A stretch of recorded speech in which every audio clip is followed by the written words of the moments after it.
Hello guys, Tops here. Today, how does Sword Mastery works? So, as all the weapon masteries, it reduces accumulated fatigue by negative 25%. Riposte no longer has the penalty to hit chance. That is the weird one-handed skill that every time your opponent attacks you and he misses, you attack him back for free. And Gash has 50% lower threshold to inflict injuries, which is the fun build with crippling strikes. You take the one-handed jump shear and then you gash and have like, I don't know, like what's the injury threshold? I think like 5% or something, or 8%. So you basically injure with every attack. It's pretty funny. It's more of a meme build, but funny if you want to try that out. Split and swing have plus 10% chance to hit. These are the AoE attacks from the swords. And this is the big one. So getting plus 10% hit chance for the two-handed sword, that means that normally it has minus 5% chance to hit.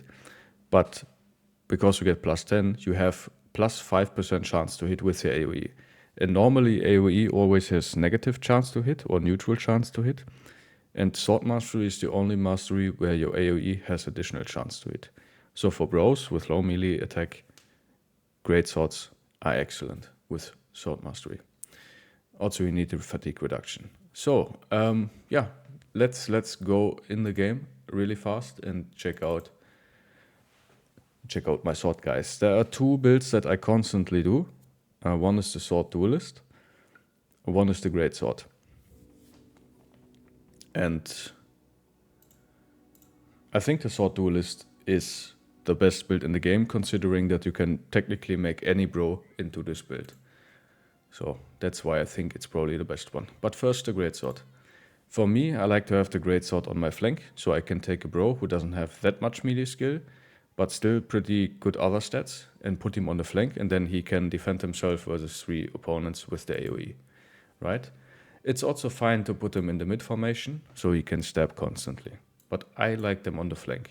I like to take relatively tanky bros who have low melee skill, so Hedge Knight who low rolled melee skill is a great guy to become a greatsword guy. You can stack that with reach advantage if you want to, for just ridiculous melee defense.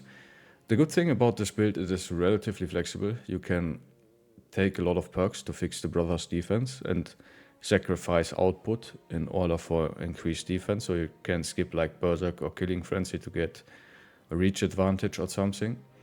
And, or Brawny, whatever. Fortified Mind. I like Fortified Mind on my flank guys because they get surrounded a lot, sometimes not in banner range. Having more resolve is just nice. I tend to not play this build with Recover because I don't have the synergy and it's a two-handed weapon. So if I hit once per turn, that's not great, but still enough DPS as soon as I run out of fatigue to swing my AoE attacks. That's still fine. The next one, Sword Duelist. Those guys, again, very flexible.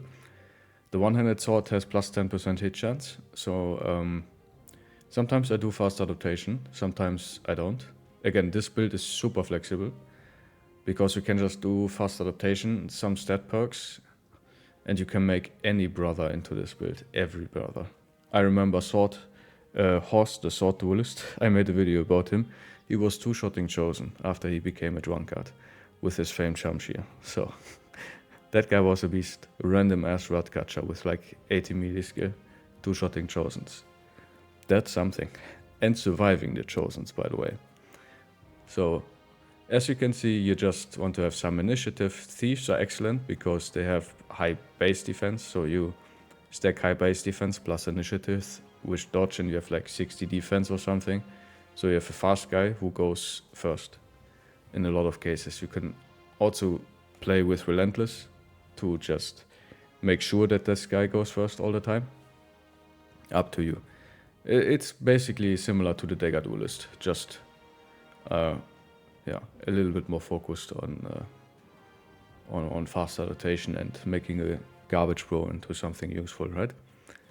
And the sword, the one-handed sword, doesn't have high armor efficiency, which is bad. The armor penetration with Duelist is 45%, so that's good. And the base damage is high, like 45 to 50. That's one of the highest base damage for one-handed weapons. I think it actually is the highest damage. Maybe one-handed axes do more damage, but like this is really high. you basically have plus 10 chance to hit all the time. So that's basically, again, additional stats. So these guys, they always hit. And they do significant damage.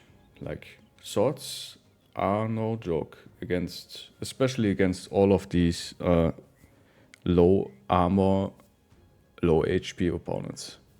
Right? They are no joke. And the fact that, like, you can take a garbage bro that is not good for anything usually and make him into this build makes it just super strong in my opinion. Also, there's the laser sword. So there's a Battleforge variant of this build that I tend to make for the laser sword from the Kraken if I plan on taking down the Kraken and getting the laser sword. So again, I like the two-handed sword and the sword duelist just for my not optimal bros to become really useful and really nasty. These guys, they tend to die sometimes, but like I have a decent amount of them, but sometimes there's always one who ascends into the late game and then he becomes a monster and a killer. Just imagine I find a famed sword for him. It's gonna be great. Highly recommend it. Have fun with that build. Alright guys, you can watch my specific build guys on these. And thank you guys so much for watching. Please like, comment and subscribe and I will see you in the next video guys. Have a nice day. Bye bye.